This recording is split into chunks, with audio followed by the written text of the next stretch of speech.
Hey there, I'm going to let a few folks trickle in. We got some big news in the Arendine trial to talk about.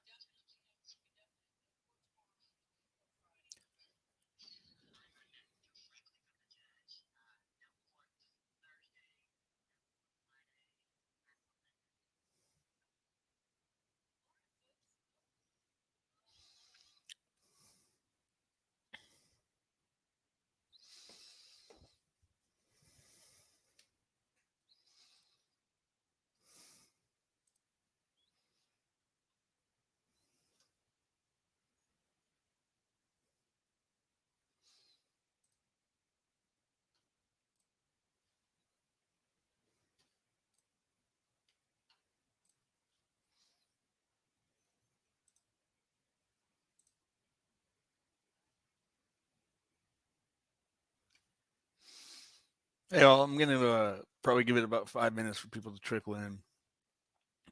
News, though, is that the state has rested. We'll talk more about it in a few minutes, but the state has rested in our trial.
So our news is that the state has rested in our trial. Let's give it a few minutes to see if people trickle in to talk about it.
All right, we have some people trickling in. We can start talking. Is chat on? Can someone chat? I don't think chat is on. Let me see if I can fix that real quick.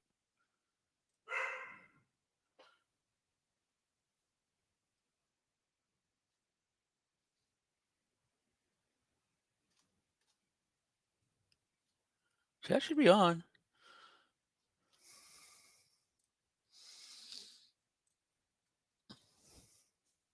Hey, yep, it's broken. Hey, Jolly Rogers.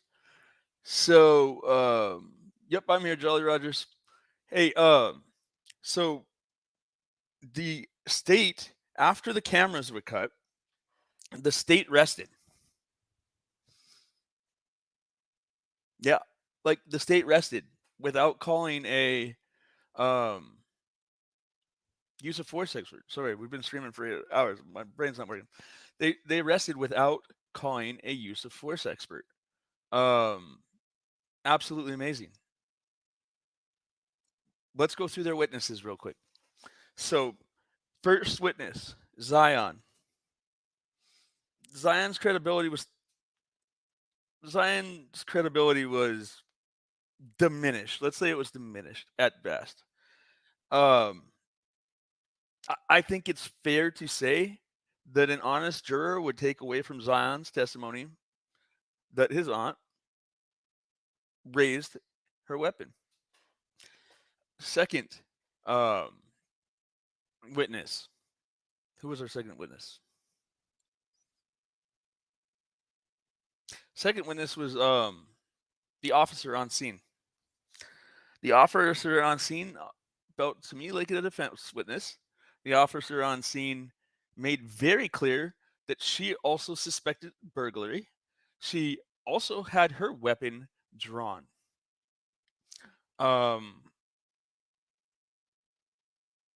She admitted to a few procedural errors, and it was Aaron Dean's sheet, so that would be on him. But you need a use of force expert. You need a police procedure expert to drive that home for the jury. That was a passing moment of testimony where most of the testimony was in the defense's favor. Let's pull this up. I'll keep going through witnesses, but as you guys come in, let's make some comments. They ended on that witness. That's crazy. At this point, I have to assume they didn't call a use of force expert because they knew it wouldn't help their case. I guess, but you got to do something. Like, I think a use of force expert, unless they didn't. Okay, I see what you're saying. Unless they didn't have a use of force expert to, they couldn't find a use of force expert to say what they wanted to say. Maybe every use of force expert they interviewed said that his use of force was justified. I doubt that. The state, you can always find an expert to say what you want to say. But that's the best explanation for it that I have right now. All right, let's keep going through witnesses. And I'll recap a little bit as people are coming in. Witness 1, Zion. Huge credibility issues. If anybody takes his testimony, if the jury were to take what he said, they're going to take what he said in the initial interview, and that's that his aunt, I almost said wife, goodness, it's been a long day, that his aunt did raise her weapon.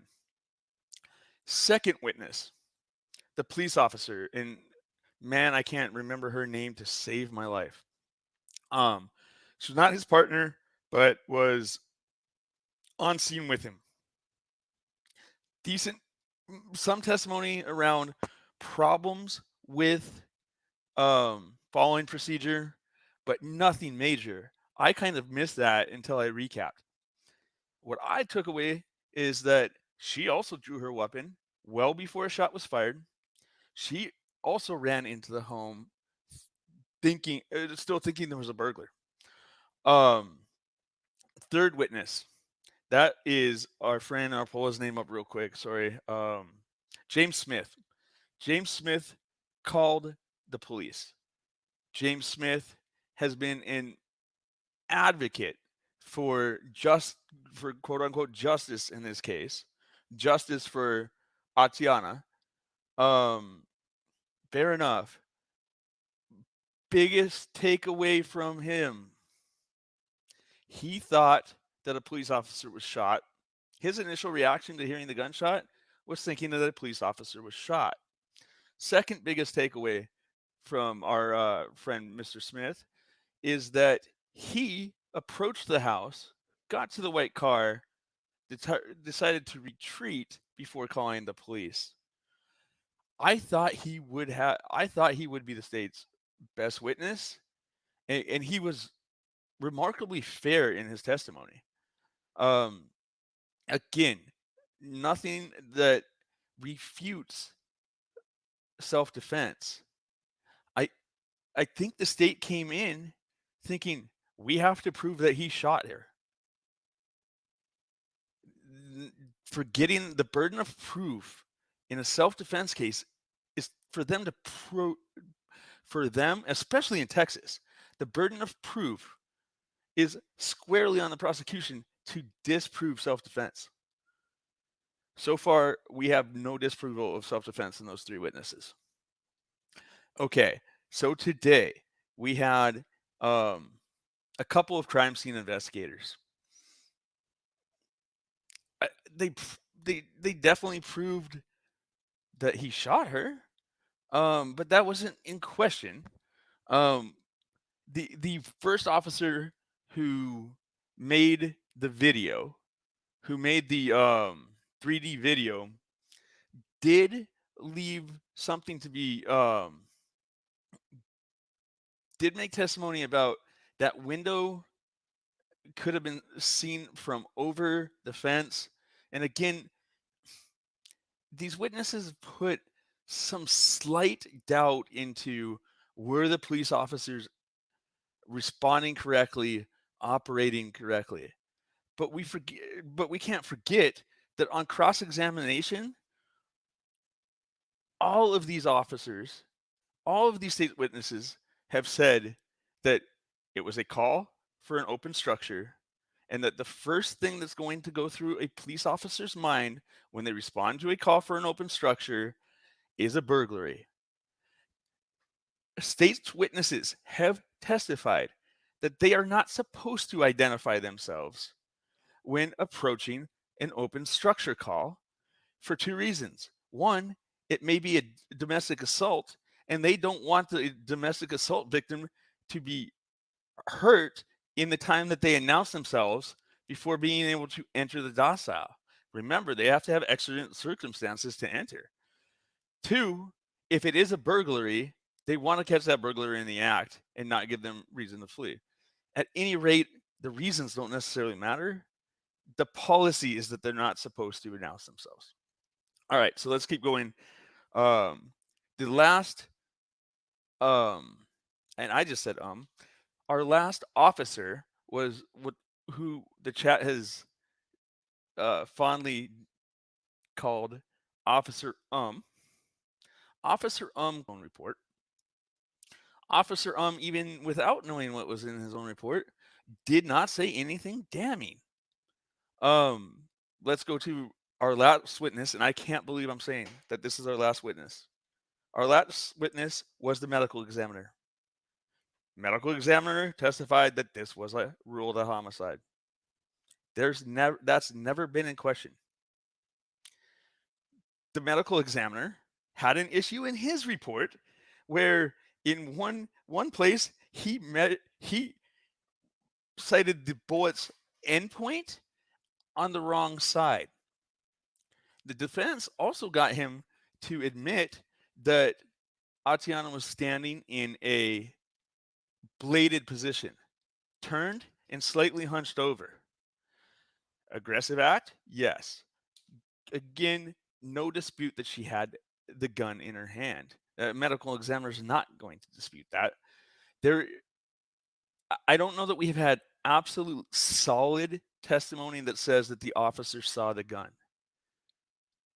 That said, the burden is on the state to prove that he didn't.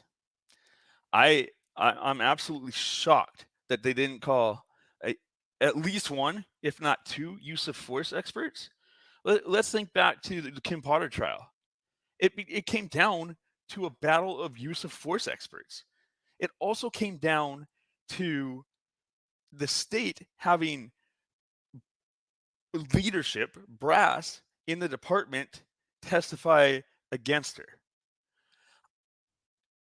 We have a police chief who openly condemned the shooting.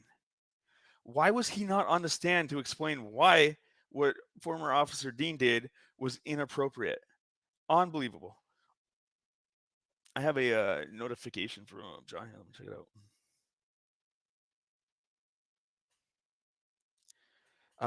I'm sending John a link right now. See if he can jump on.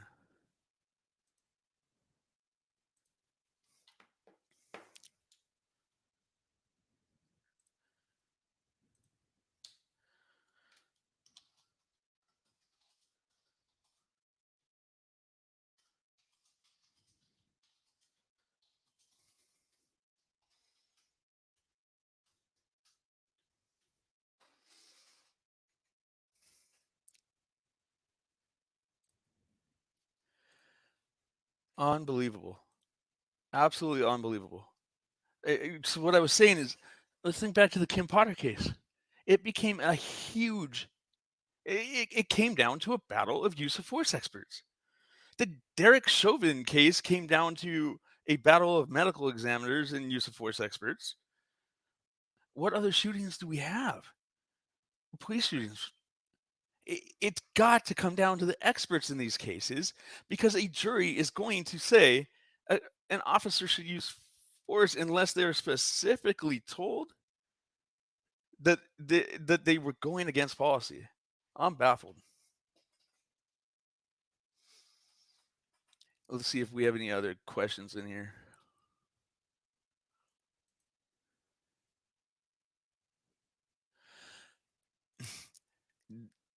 That's that's a strategy. But and I'm hearing media reports of, well, they rested but they didn't close. They have a rebuttal. Listen, here, and this was a lawyer on local TV in Dallas Fort Worth saying this. Rebuttal is absolutely limited to the scope of the defense's case. So here's the huge risk. What if the defense doesn't put on a case? They go to their closing and say the state absolutely did not prove their case. What jury could agree with that? All right. Gar's in here. Let's go through a recap real quick. Oh, okay. So what happened with the judge stopping someone's testimony and adjourning early? We went through it and looked at the clip. So the pool cameraman, I don't know who won the lottery this time. It almost sounded like it was a local station that had the pool feed today, but I don't know. Anyway, the pool cameraman zoomed in on the prosecutor. Pull her name up here real quick. God, my brain is not working. Yeah, prosecutor Alicia Diener's computer showing first which were thumbnail images, then last what she was going to email. Someone notified the judge within a minute and a half of that happening. He did not shut down testimony. He stopped testimony briefly, ordered cameras off, and then that witness finished their testimony. They went to lunch. After lunch, judge allowed cameras to be turned back on. That's Judge Gallagher.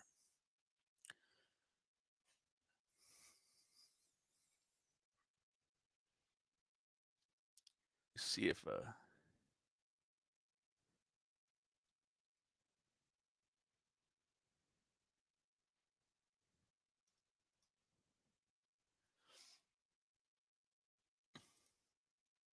Just checking to see if there's any more news. Oh, there is more news that I should let everybody know. And let me recap one more time. I see more people coming in. So the state has rested. The state has rested without calling anyone to disprove the fact that the state has disproven that a gun was pointed at the officer. Did very little to say that his operating procedures were out, that he was way out of bounds of operating procedure, and did not bring in a use of force expert. They rested with that, and I think the judge was pretty surprised by this because we don't have trial tomorrow, and we don't have trial Friday. We start up again on Monday with the defense's case in chief.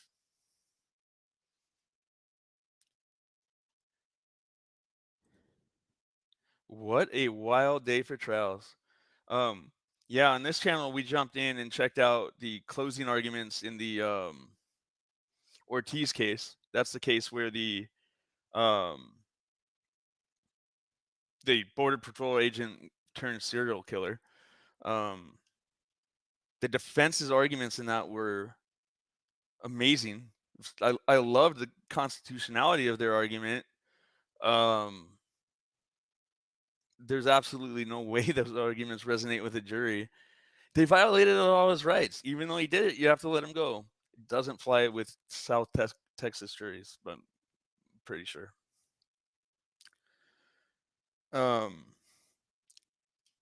Questions, comments, theories. I've seen a couple good theories on why the prosecution may have decided to do this. The one I guess is they did not close. They rested. We all watch a lot of trials and we say, yeah, okay, whatever. They all follow the same procedure, right? And all that means is they have a rebuttal case. We knew they had a rebuttal case, but you have to prove your case in chief in order for a rebuttal case to be effective at all. It's unbelievable.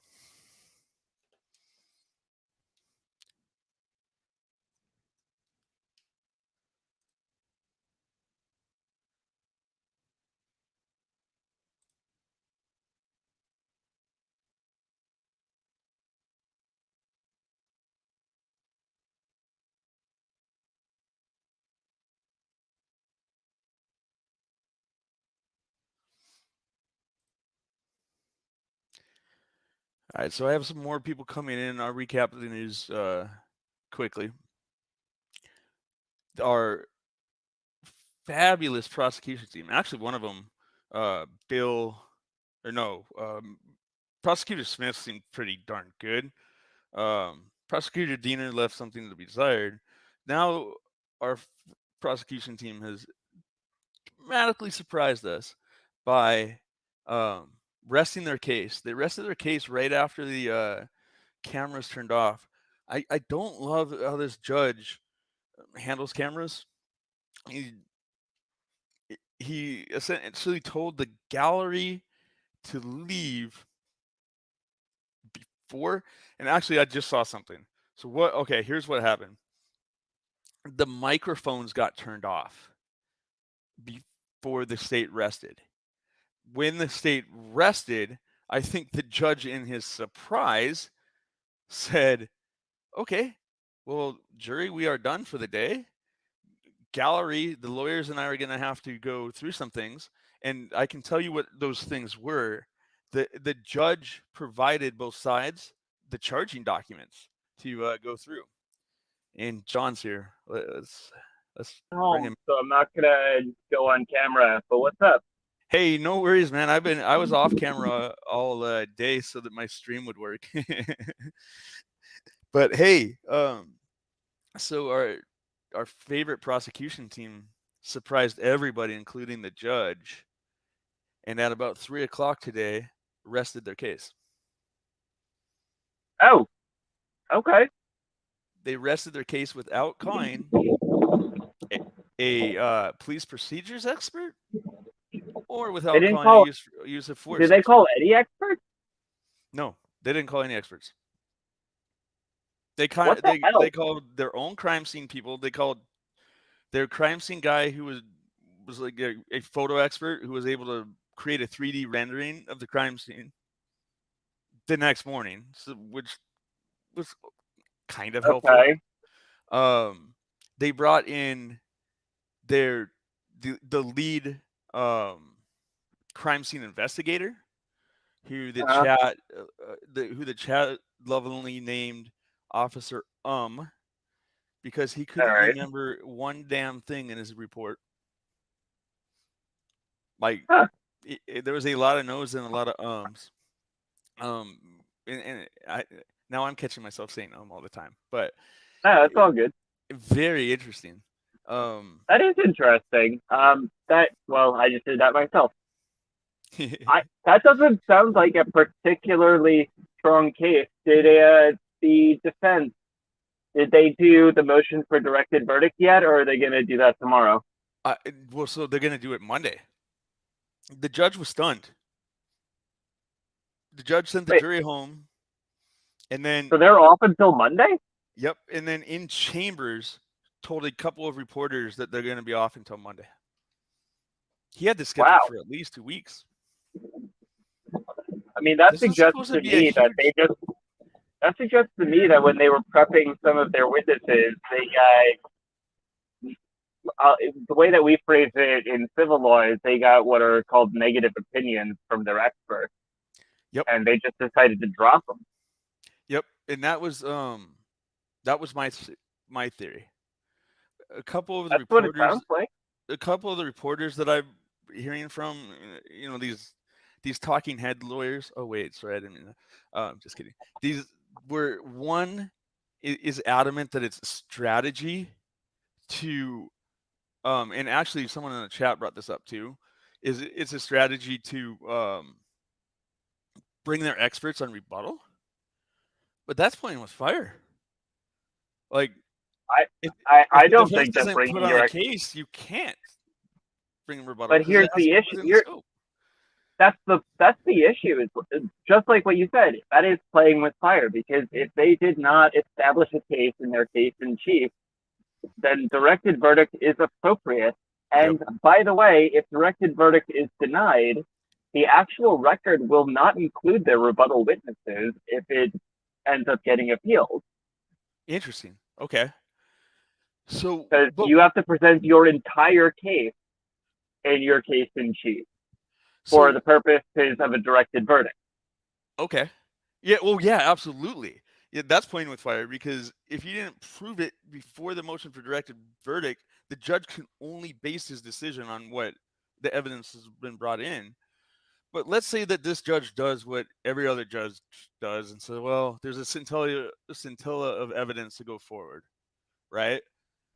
If the defense doesn't bring a case, doesn't present a case in chief, doesn't that completely remove the prosecution's ability to rebut? Because don't they have to stay within the scope of the defense's case in chief? Yes, sir. Yes, they do. So they're playing with fire there too. I mean, it really is. I can't imagine a circumstance under which that's not a mistake, unless they literally could not find an expert to give them a positive opinion. Yep. Um, I mean, think And that, about it this way. I just heard, because I was covering a little bit of that Ortiz case, yeah, the defense rested without calling anyone. right. Yeah, we And actually had so a we're now on verdict watch, apparently. yeah, we actually had a 2-hour delay, so we got to watch the closing arguments of that. Another wild How day. did that go? I didn't have a chance to see it, but I was fascinated to hear what the defense's closing arguments would be without calling any witnesses. It was fascinating. In my opinion, he admitted, without exactly admitting, he inferred that his client was guilty, but due to constitutional violations, the jury had to acquit. And to be honest, I heard just a portion of the the jury instructions. And those jury instructions were stark. It's the argument I would have made after hearing those jury instructions. Like, the jury instruction is, if you feel that this confession was coerced, you have to completely disregard it. If you feel that the search of the vehicle was illegal, you have to completely disregard any evidence from there. Interesting. I was debating, because we're on verdict watch, and I don't think we're going to get a verdict tonight, probably. I don't know necessarily how this judge handles things. Some judges will keep the jury in until 2 a.m. until they come to a decision. Yep. But I was considering just running the closing arguments when I got that message. Like I said, I've had a bunch of stuff going on today, but I was considering when I got back just doing the closing arguments. I don't know if Legal Vices already did. Obviously, you covered some of it. Oh, yeah. I mean, I didn't have that too many people here, though, so I would say you should still do it again. Yeah, I think it would be interesting, because I was shocked when I got the message from one of my subscribers saying that he rested with no witnesses. Yeah, but who were they going to call? Yeah, well, other than obviously their clients, which would be a bad idea. Yeah.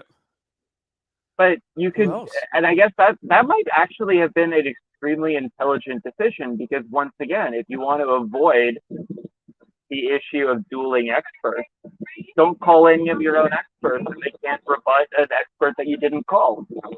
Yeah.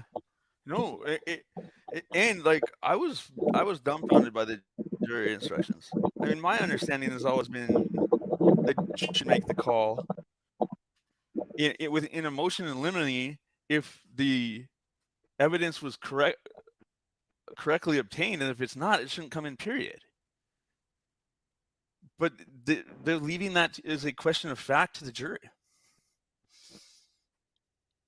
So that is a good point. Let me think about that one for a second. See, now you have me recognizing how many times I used the word out. Yeah. Nobody complains about it in chat, so I don't think we're that bad.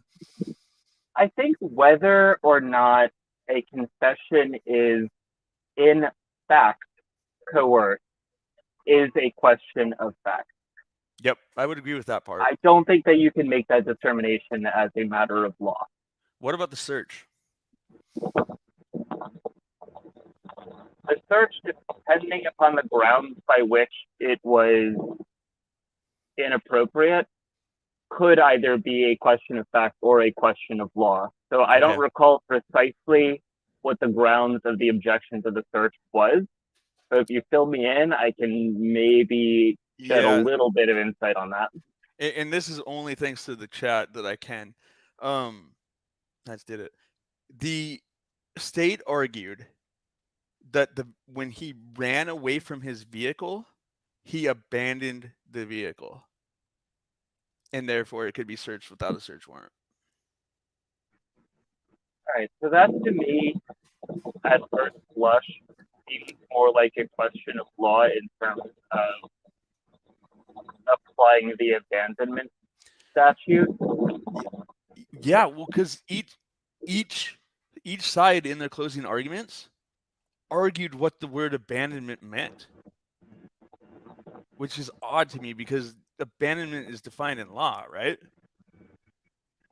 Generally speaking, again, I'm not a Texas lawyer, but abandonment to me would be a legal definition. Yeah, interesting. So that is interesting. I mean, you could argue from a factual perspective, depending upon, and I don't have the statute in front of me, if you do, there could be factual requirements for the definition that a jury could consider. Yeah, I don't have that at all. I haven't researched that at all. No, and that's okay. I'm just saying that sometimes even legal definitions have factual elements to them. So fair enough. Very fair. For instance, if let's say a hypothetical abandonment statute would be if a reasonable person believes that an individual is not intending to return and collect their property, then it shall be considered abandoned. Well, Yep. the person who decides what a reasonable person is the jury. It's not the judge. Is the finder. Yep, that's the finder of fact. You're right. Yeah, the more we talk about this, I think that's right. I also find it very interesting, though, because now you're left with the argument of my client did it, but my client murdered 4 people, but his civil rights were violated. So you have to acquit. What jury is going to do that? I just don't see a jury doing that. I think to some extent, and I can't necessarily get in their heads, but it's certainly setting up an appeals argument. Oh, yeah, that's for sure. So maybe the idea is they decided to take their own risk, and on that calculus, decided we're going to get railroaded one way or the other. Yeah. We might as well make the record extraordinarily clear as to the appellate issues involved. Yeah, and let the chips fall where they may. That would make the absolute most sense. And also, they're left. What house are they left with? I mean, he confessed. They found the weapon, like in. Well, but that's part of the issue is. Look, as an appellate matter, the judge allowed all of this to be introduced, perhaps improperly. Yep, there is a definite perhaps improperly to that, 100%. So maybe they're just toss the trial case or let the trial case go, set up your appellate argument, force a mistrial on the appellate level, and see if the DA's office, that clearly did not send, in my opinion, their best, do you really want to do this all again? Yep.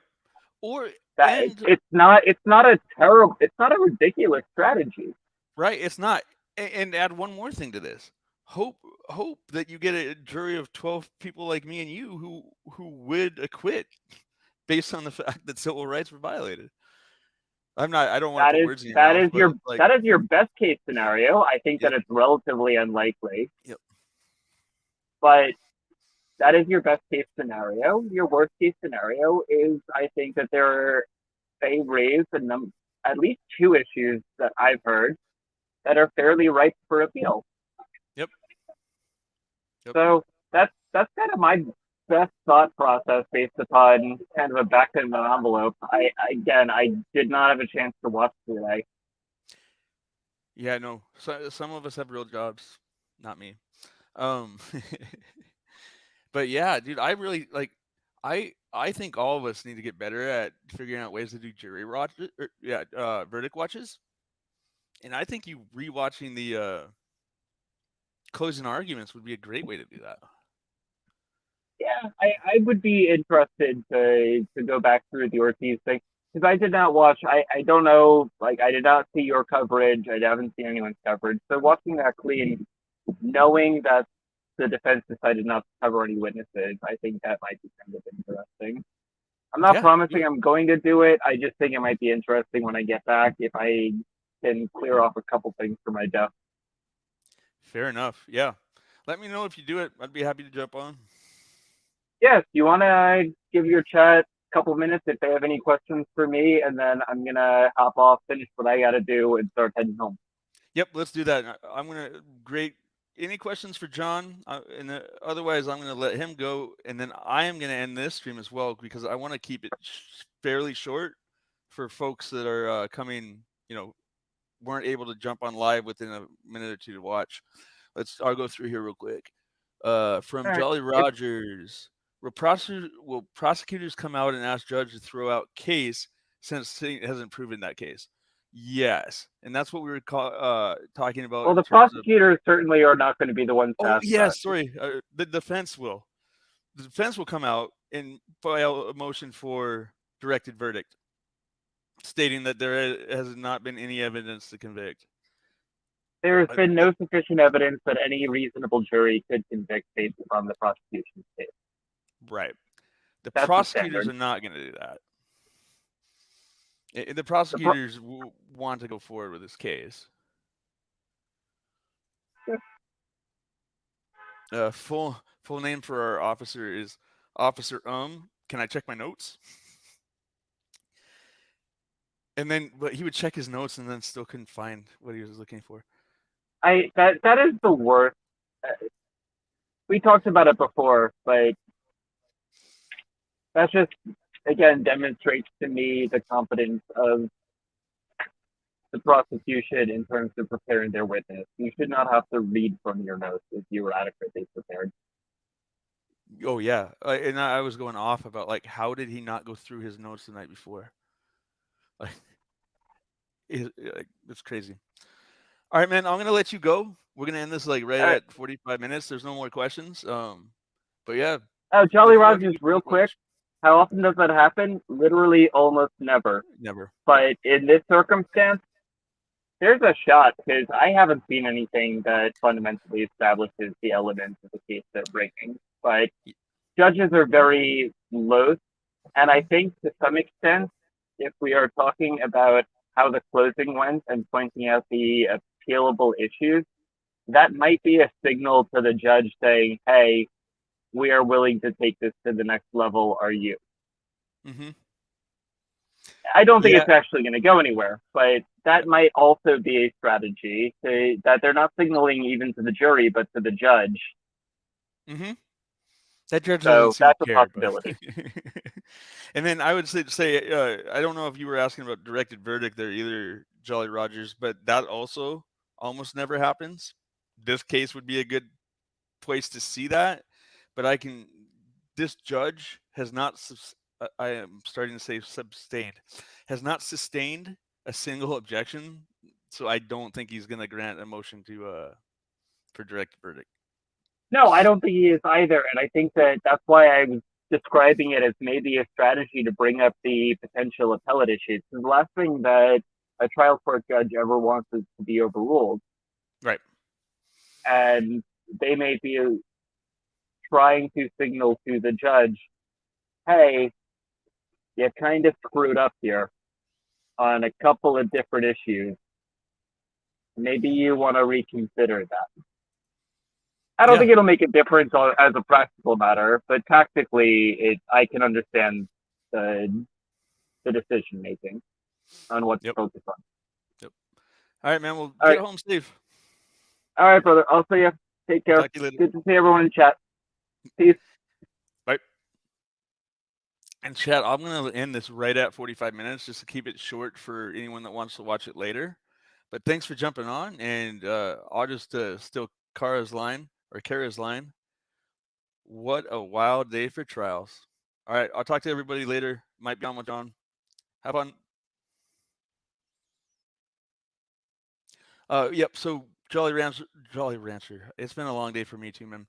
Jolly Rogers, yes. If the judge grants a directed verdict, what that means is that the judge is making a verdict of not guilty on his own. Despite he says there's absolutely no evidence to send to the jury, so I am making a verdict of not guilty. I don't know if anyone watched the Dean Cummings case, but I think they made a pretty strong argument for directed verdict there. And they actually got 2 of the 3 charges, the 2 lesser charges, thrown out in their argument for it. All right, all. Have a good night. I might see you on John's stream later, but take care.